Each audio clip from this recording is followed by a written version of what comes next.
Mga kababayan, ating pong ibalik tanaw para sa malakihang iskandalo ng flood control scandal.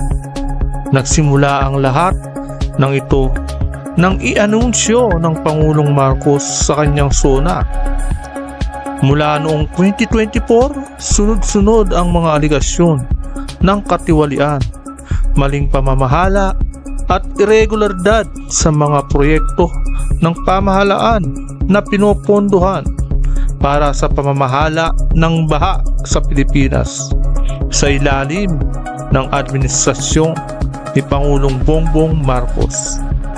Ang kontrobersiya ay nakatuon sa bilyon-bilyong pisong inilaan para sa mga inisyatibo sa pamamahala ng baha, mga ulat ng ghost na proyekto, mababang kalidad ng construction, at ang di umano'y pagsasanganib ng mga kontrata sa maliit na grupo ng mga paboritong kontratista. Bilang tugon, nagsimula ang sunod-sunod na protesta laban sa di umano'y katiwalian sa kanyang ika-4 na talumpati sa bansa o yung tinatawag na SONA. Noong 28 Hulyo 2025, iniulat ni Pangulong Marcos na naipatupad ng kanyang administrasyon ang higit sa 5,500 proyekto sa kontrol ng baha at i-anunsyo ang mga plano para sa hindi bababa sa 10 malakihang proyekto na aabot sa higit 500 bilyon. Ang hindi nila inaasahan Pinokontrol ay si nila. Saldico na patuloy nilang iniipit na gusto sana nila na ito ang umako ng lahat ng kasalanan ay biglang nagsalita. Ala. Hala, Nung grabe. maramdaman niya na ilalaglag siya, Ilalaglag siya. oo, ay Biglang sabi niya, number nag-Facebook one, sa si video. Pangulong Marcos ang nag-utos ng 100 billion na insertion Ala. dahil may 25% itong kickback. Again, hindi Yan, yung iskandalong yung 100 billion na yan, isa yan sa mga nagpabagsak sa trust rating ni Marcos. Maraming nakasaksi sa sa video ni Saldico. Kasi si Saldico hindi yan basta-basta resource person o hindi basta-basta ordinaryong tao. Appropriation chairman yan. Kaya yun ang iniisip ng maraming tao na talagang nagsasabi ng totoo. Kikilos ba yan si Saldico na siya lang mag-isa? Diba? natin sinasabing totoo. Pero ito mga aligasyon, oo, inamin na ng may personal delivery ng 1 billion in cash at Metara. Metara, yung parang kota na 2 billion kada buwan para sa Pangulo. O tama, yung sinasabing 25 Yakas. billion Bilyon. na Grabe. kickback sa 100 billion kasi kung 2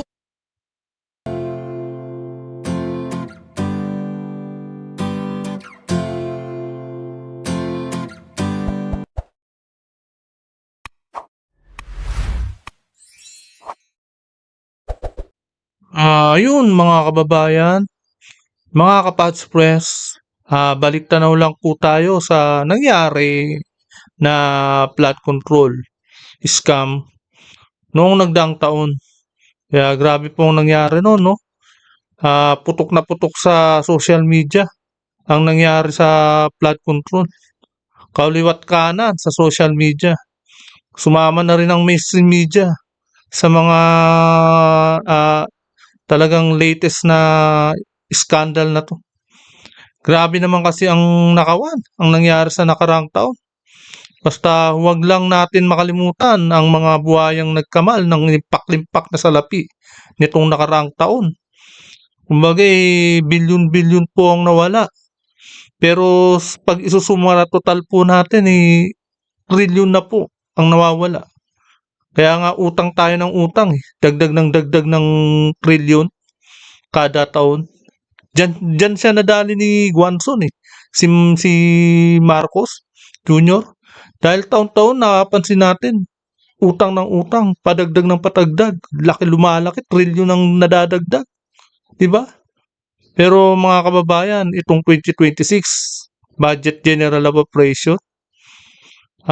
Alam nyo ba na may bayad rin na korupsyon dahil mas mataas pa sa 2025 ga itong 2026 national budget.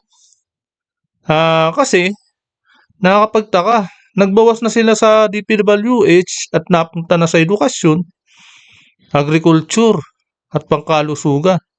Yan po ang major budget na napaglaanan nila ng mataas na budget. Pero bakit mas mataas ang 2026? 'Di ba? National budget kaysa sa 2025 budget, 'di ba? 'Di ba ito, 'di ba nangutang na naman tayo ng trilyon na pera sa ibang bansa. Grabe. Grabe ang mga senador at kongreso. Kaya ito po no, panoorin muna natin ang buong video at ito maganda ibabalik tanaw din ni Attorney Topacio kung ano nangyari noon. Kaya kung ano, ire-refresh sa isip natin, may mare-refresh to, 'di ba? Kaya ito po panoorin po natin ang buong video.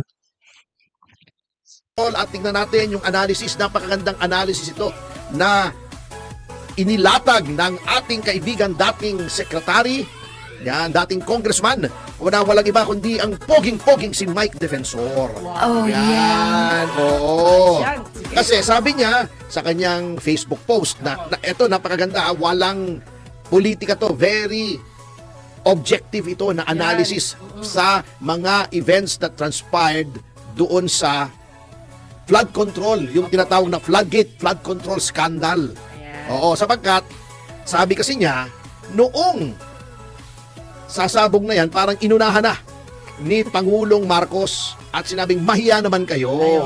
Oo, kasi parang hindi na maitatago eh. Hindi na kaya. Di ba? Kaya nga, ano rin mautak nitong Pangulo na to eh. Talagang inunahan niya na si Marcoleta. Si Marcoleta yan eh.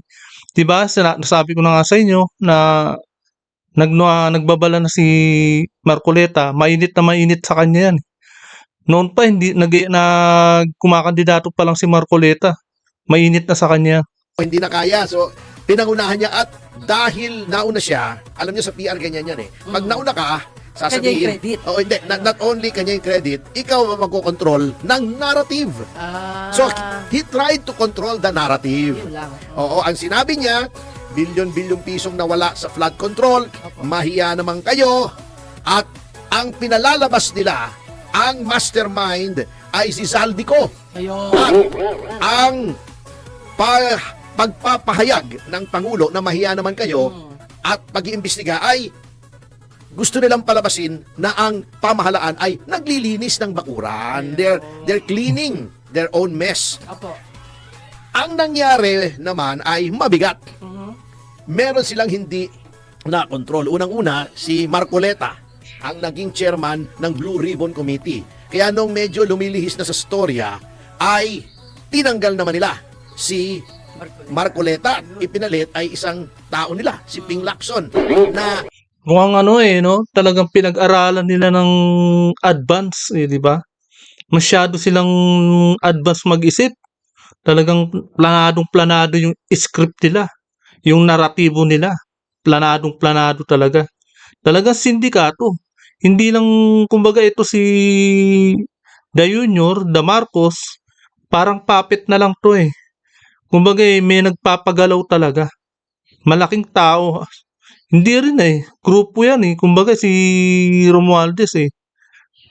May rin yan. May taga-sulsul din. Diba? Hindi lang yan mga yan. Sa malamang at sa malamang. Grupong sindikato na talaga ng gobyerno. kita mo naman ay hindi pa nag-uumpisa ang investigasyon, may conclusion na siya sa kung sinong credible, sinong hindi Oo, credible. grabe no. Nandun na lahat eh. nila si Saldico at mga contractors at mga district engineer. Ang problema ay mayroong mga lumabas na hindi na nila na-control, na nasira yung kanilang script. Unang-una. Nag-leak na. Unang-una nagsira sa script si Curdy at Sara Diskaya. Opo. Okay. Investigasyon Na niya no, sinabi, ni Marcoleta no. Wala silang nakausap na mga congressman at contractor na hindi sinasabing si Speaker Romualdez at si Saldico ang humihingi ng kickback. Okay. Oo, tama. Bagamat sinabi, katulad ng paulit-ulit nating tinatalakay dito na ang mga Diskaya hindi directly, they did not deal directly with Martin Romualdez, yun ang laging sinasabi. Mukhang bibig na nila. Kasama Opo. si Martin Romualdez so sa 25%. Pagkatapos, may lumabas pa na hindi rin nila inaasahan. Unang-una, si Gutesa na sinabing nagde-deliver ng male-maleta Opo. na pera. 48 million isang maleta, di ba? Kaya napansin natin noon sa Blue Ribbon Committee pa ni nung si Marcoleta, nung Blue Ribbon ni Marcoleta noon. Talagang malakas ang loob ng mga resource person magsabi ng totoo. 'Di ba? 'Yun. Kaso nung pagdating kay Lacson, wala eh. Naduwag na yung mga ibang resource person eh. Tsaka binabala na magsinungaling talaga. Sa bahay mismo ni Martin Romualdez. Hindi nila inaasahan yun. Which corroborates yung sinasabi ng mag-asawang Diskaya na may kinalaman si Martin Romualdez. Corroborative yun from two different sources. Okay, di ba? Lumabas din si Marvin Rillo. Opo. Ito, siga ito eh. Kaya tawag siya nga sigarilyo. Sigarilyo. Ayos Oo. Philip Morris. Na sinabi niyang na yung aide niya na si Bogs Magalong ay ang bagman at madalas gamitin ang pangalan ni Speaker Romualdez. Oo, at itinuro pa ang ilang mambabatas katulad ni Roman Romulo, Opo. Patrick Michael Vargas, Arjo Atayde. Kasama Si daw ang Atayde, amang si grabe. Art Atayde. Yung grabe yung niyan ni Arjo Matayde. Asawa ni Min Mendoza. Grabe yung labas-pasok niya sa bansa. Lagi raw na laging nag-a-abroad. Laging namamasyal sa ibang bansa. Kaya yan sa susunod, yari. Baka kung sino man yung distrito na nasakupan yan. Mag-isip-sip na rin kayo. Dahil grabe yung corruption niyang taong yan. Si Jojo Ang ng Uswag Ilonggo at Nicky Briones ng AKAP. At nasangkot na rin ang iba pang mambabatas na si Marcy Chodoro, Florida Robes, Eliandro Madrona, Benjamin Agarao, Bem Noel, Dean Asistio at Maria Victoria Copila. Asistio? Yan, oo. Matunog din yung Asistio, Ito ay bukod pa doon sa pag-under oath ni Sergeant Orly Gutesa. Na male-maleta ang dinedeliver. Regular. So, di nung kakagulo, Sayang lang, no? Napalitan na nga si Marcoleta. Ito, sayang lang may mga kasama si Gutesa eh. Yung dalawang hindi na napasabak sa Blue Ribbon Committee. Harang na kasi. Kinokontrol pa nila. Ang hindi nila inaasahan Kinokontrol ay si nila. Saldico na patuloy nilang iniipit na gusto sana nila na ito ang umako ng lahat ng kasalanan ay biglang nagsalita. Ala. Hala, Nung grabe. naramdaman niya na ilalaglag siya, Ilalaglag siya. oo, ay Biglang sabi niya, number nag-Facebook one, sa si video. Pangulong Marcos ang nag-utos ng 100 billion na insertion Ala. dahil may 25% itong kickback. Again, hindi na Yan. Yang iskandalong yung 100 billion na yan, isa yan sa mga nagpabagsak sa trust rating ni Marcos. Maraming nakasaksi sa sa video ni Saldico. Kasi si Saldico hindi yan basta-basta resource person o hindi basta-basta ordinaryong tao. Appropriation chairman yan. Kaya yun ang iniisip ng maraming tao na talagang nagsasabi ng totoo. Kikilos ba yan si Saldico na siya lang mag-isa? Diba? natin sinasabing totoo. Pero ito mga aligasyon, oo, inamin na ng may personal delivery ng 1 billion in cash at Metara. Tara, yung parang kota na 2 billion kada buwan para sa Pangulo. O tama, yung sinasabing 25 Yakas. billion na Grabe. kickback sa 100 billion kasi kung 2 Grabe naman yung yung mga pera na talagang winawaldas nila. 2 billion, no? Grabe. billion a month, 24 billion a year. At yung 1 billion palang dineliver ay mukhang paunang bayad, sabi ni Saldico. Nasangkot na rin si First Lady. Meron daw ibinigay sa customs ng 11 billion na kaugnay sa Nako. sugar importation kay First Lady. Sinabi lang niya naman ha, Opo. hindi natin sinasabing totoo. Ha? At mayroon daw sindikato ng smuggling sa sibuyas at bigas. Yes. Opo. Sigarilyas, Ayan, na ano at na rin, mani, na- sitaw, pataw, patani. Sibuyas daw, nadawit daw. Hindi ko kasama sibuyas at Nangyari bigas yan. lang ha, baka maniwala sila. Bahay kubo na. Sigarilyas at Hindi mani pa lang. bahay kubo yan. Hindi pa. Hindi pa bahay kubo. Opo, hindi pa. Oo, Yun. mabigat to. Pero mabigat Ay. ha. Mabigat na yun. Mabigat, oh. Ano ito? Bahay buo. Hindi kubo. Nabuo sila eh. Bahay buo. Sabi ko. Oh, wow. Okay. Naisilawa, naisawala. Siniwalat na Kaya rin nabuko. ni Saldi ko na 51 billion ang insertion ni Ferdinand Alexander na mas kilala sa Yan pangalan ang matindi, Sandro grabe. Marcos. Batang-bata. Ngayon, nasira din Diba? ang Yan ang matindi, batang-bata. Pero ang lakas mangurakot, di ba? Di umano, di ba? script ni Pangulong Marcos sapagkat sinabi ni Saldico na yung salaysay ni Yusek Bernardo na ang delivery ay 25 billion, ang total palang delivery ay 52 billion. Billion ang Ala. pinag-uusapan natin Opo, dito, hindi milyon. Ha? Pag ini-imagine ko, hindi ko ma-imagine gaano kalaki itong perang to eh. Ha? Opo. Hindi mo mabibilang sa isang araw yan. Bilyon. Pag nasa actual na nasa harap yung bilyon na yan, ang dami niyan kung bibilangin mo. Eh hanggang billion lang tayo eh. Ayun. At hanggang billion, ano lang, pa konti-konti lang. Oo. Oo. Eh, ito, Kung ako nga, di ba? 100,000 o mga 20,000, tuwang-tuwa na eh. Di ba? Ba, sapat na eh. Pero itong mga buhaya na to, hindi sila nabubusog. Walang kabusugan sa pera eh. Yung laki ng bunganga nila eh, salpak na salpak ng pera. Wala pa rin kabusugan. billion na ito. Imagine ang 1 billion ay 1,000 milyon. Grabe. Oh, imagine mo gaano karami yung 52 billion. That's 52,000 million. Wow. Yung bundle na 1 billion na ganyan, kalaki. Ha? Hmm. 52,000 nun.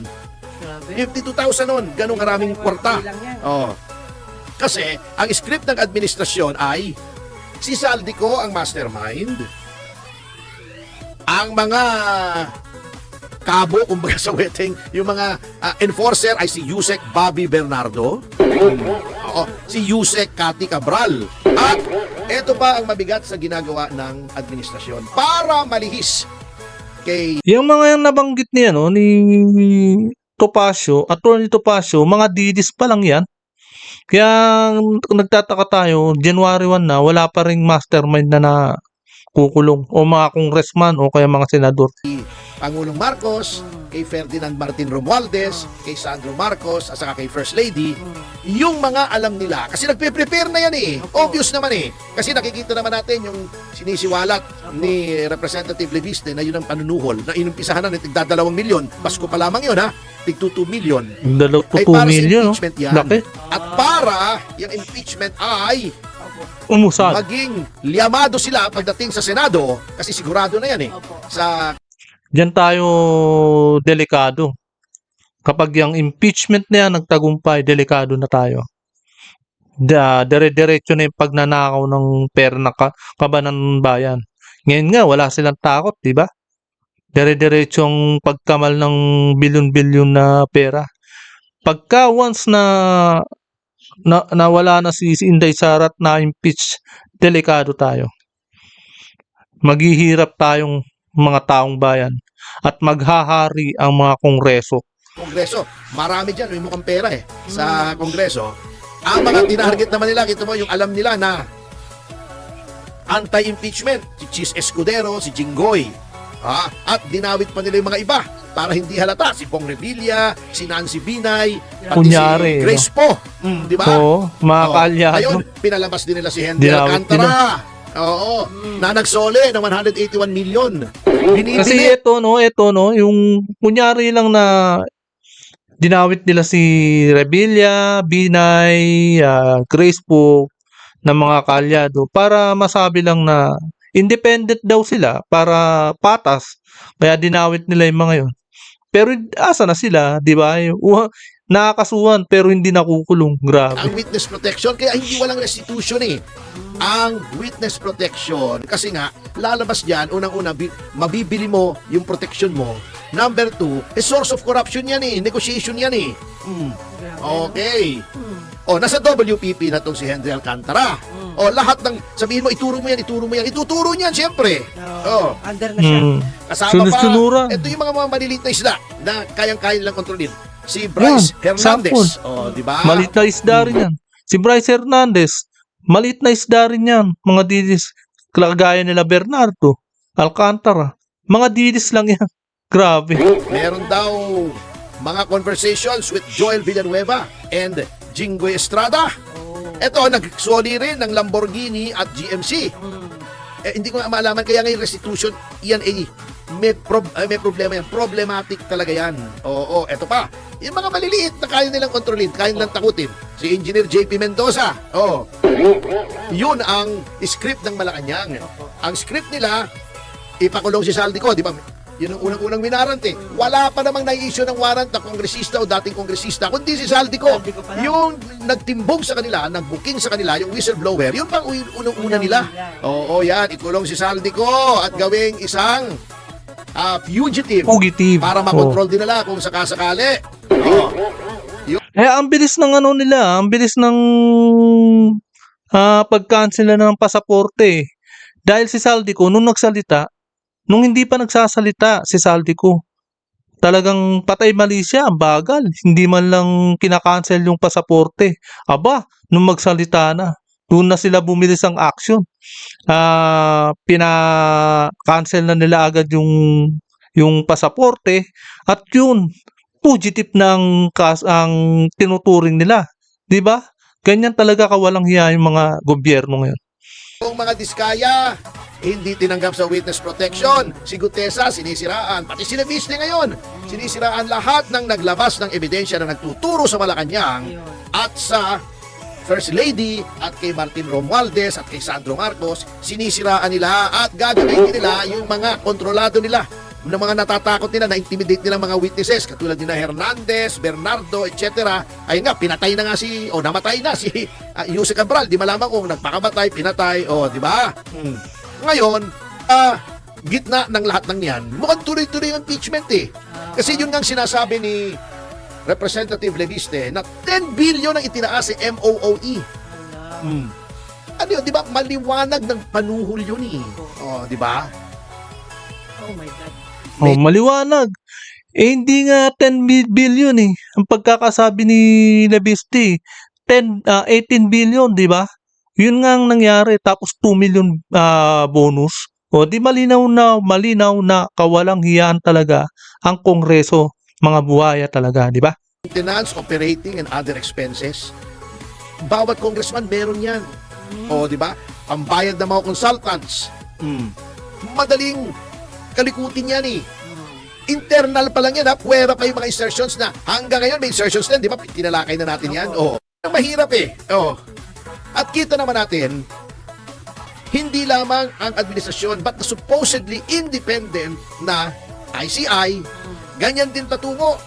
Kumpas din na Malacanang, may nakapansin nga na bakit daw bago magrekomenda ng prosecution ang ICI, ina-announce muna ng presidente, akala ko ba independent? Ibig sabihin, alam mo, At bakit ang ombudsman ang kumukontra sa mga nagbibigay ng ebidensya katulad ni Leviste? Hindi ba papel ng ombudsman ay pag may binigay sa ebidensya, i-validate mo? pag-aralan mo. Hindi i-criticize yung nagbibigay ng ebidensya. Kailan pa naging politicize ang ombudsman na hinuhusgahan nila? Ngayon lang. Ngayon lang, yun ang sinasabi ko na binaboy na naman nila yung matibay na institusyon na yan. Yung ombudsman, nilagay nila yung tuta nila. Yan ang mabigat. Grabe. So yan ang problema nating lahat ngayon. Iyang pinupush dalawa yan, pinupush yung narrative nila na wala Talaga problema natin ay talagang nabababoy na yung Pilipinas talaga. ang kinalaman si Marcos. Opo. Kunyari, Number 2. Yung impeachment ay itutuloy nila yan. Yun, isa pa ang yun. mabigat na sitwasyon natin. Malaki Kaya Oo. nang dapat yan. ingatan natin. Grabe. Siyempre, at nakita na natin, ayan na naman, balik na naman ang insertions, balik na naman ang allocables. At sinabi na natin kung sinong top 10, pero lahat halos yan meron. Ala. Dahil yan ang pang panunuhol nila, yung allocables, kaya nga allocables, hindi pa allocated, allocables pa lang, Na pwede future pala. tense. Future yan. Future. Pag pipirma ka, saka ibibigay sa yan. Okay. Ayaw mo pumirma, wala ka. Wala kang Yun. Kaya pala yung allocable natin ang laki-laki. 18 billion. Kaya ng mga congressman, 'di ba? Kaya pala yung 2026 o General Appropriation Bill na pinirmahan ng mga senador at congressman ay dahil dyan sa allocable na yan, dahil sa suhol na yan. Kaya pala nangutang na naman tayo ng 1 trillion. Kaya tumaas na naman ang gaan natin sa 2026 General Appropriation Bill. Diba? Ewan ko lang kung mabibito ng Pangulo yan sa susunod na mga araw. Diba? appropriated allocations. Yan. Di ba, ginawa rin nila kina Leviste. Yes. O, sinabi, eto yung incentive mo sa distrito mo. Huwag ka na lang magulo. Ayun. Yan ang mabigat. Anong ginagawa nitong mga Marcos? Ang inaanunsyo nila. Puro pagpapakyut na wala naman. Puro salita lamang. Katulad nito, nanawagan si Pangulong Marcos noong bagong taon. Tayo daw ay magkaisa. Paano tayo magkaisa kung inuusig mo ang mga kalaban? Paano tayo magkakaisa kung pinilipit mo ang isang taong kamoting kahoy, gagawin mong ombudsman, yung ICI, gumawa ka ng ICI, ay hindi naman pala independent, pero na namang yung isinusuka ng taong bayan na unappropriated allocations, yung UA mo ay nandyan pa rin, mga exceptions nandyan pa rin. Hindi Kaya nga galawang ngagba at desisyong ngagba. Talaga, di ba? Etong gobyernong ngagba. mo pa rin binabalik yung 60 billion ng PhilHealth. Oh. Di ba sabi ibalik? Kukunin mo sa 2026 budget, kinuha mo na. Yun pang masama Kinuha mo, di ba? ibalik mo, hindi sinasabing kunin mo sa iba. Paano tayong magiging Kumagay, kinulimbat nila, tinanggal nila sa PhilHealth, hindi nila binalik. Kumbaga, tayo pa rin na nagbabalik, tayo pa rin na nagbabayad sa na ibabalik sa PhilHealth. Grabe. unified yan o patuloy mong pinapa-impeach si Vice President Sara Duterte Isa pa dahil yun, mas no, sikat sa'yo. di ba? Kaya walang naniniwala sa'yo, pare ko O sasabihin pa niya, we will achieve more if we remain united. Let us continue to work for a better and more humane new Philippines.